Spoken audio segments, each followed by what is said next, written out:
Cili selepas 2 minggu ditinggalkan masih boleh, masih subur lagi ya. Siapa yang nak boleh main kat kebun saya ni. 10 pokok RM15. Okey. Ini pun ada kekal bertahan. Kekal bertahan. Pokok kantan masih ada. Dah nampak 2-3 kuntum bunga tu. Pokok ubi dia boleh buat ulam. Pokok cili saya dah mula nak kerinting dah. Kena ada tindakan lanjut selepas ini. Kita kena siram dengan semur dengan racun. Ya, ini pokok cili saya. Pokok limau dan juga benih limau kasturi. Pokok ubi ulam ya. Ini bukan pokok ubi. Ini pokok limau kasturi. Buka subur. Dan ini pokok cili saya yang agak lebat berbuah. Kalau tuan-tuan tengok itu yang berterbangan itu adalah kesing. Kesing ni kita kena sembur dengan racun ya. Yang ini buah apa ni ya? Lupa lah.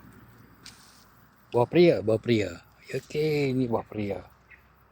Buah pria rasanya pahit. Kalau rasa manis tu dunia nak kiamat. Okey. Buah pria. Pokok kundur belum lagi nampak hasil.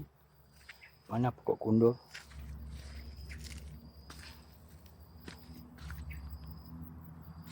Walaupun tinggal 2 minggu, kemetot-kemetot ada agak hasil dia. Allah tidak pernah memungkiri janjinya. Kalau dia kata nak bagi rezeki, adalah rezeki kita.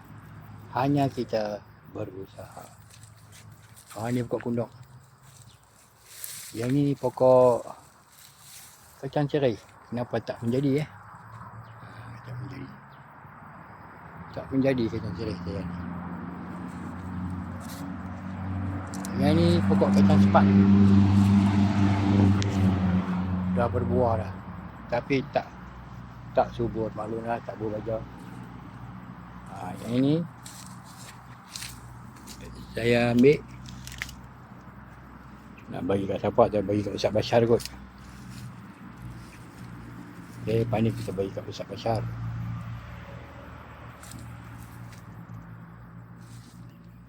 Nak hantar kat Umi jauh sangat.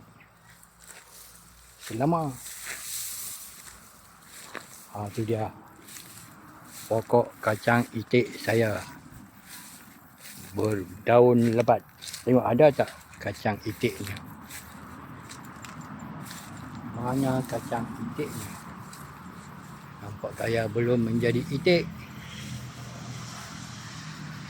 Bunga ada, itik tak ada. Mana dia? Tak ada. Belum mau berbuah dia. Itu taman setia saya. Pokok.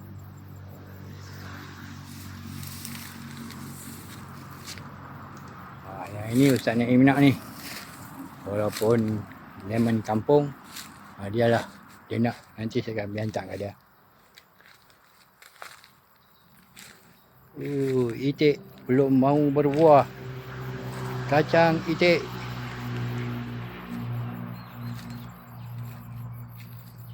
Ya. Ini boleh buat ulam. Ya, buat ulam. Dia 2 minggu tinggal semak samun. Lemon. Kasturi. Yang ini ketum ayam. Bagi makan ayam.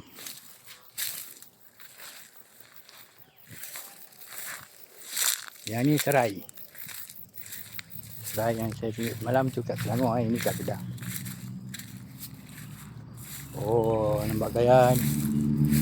Ambil masa seminggu agak ni nak kembali cerah. Okay.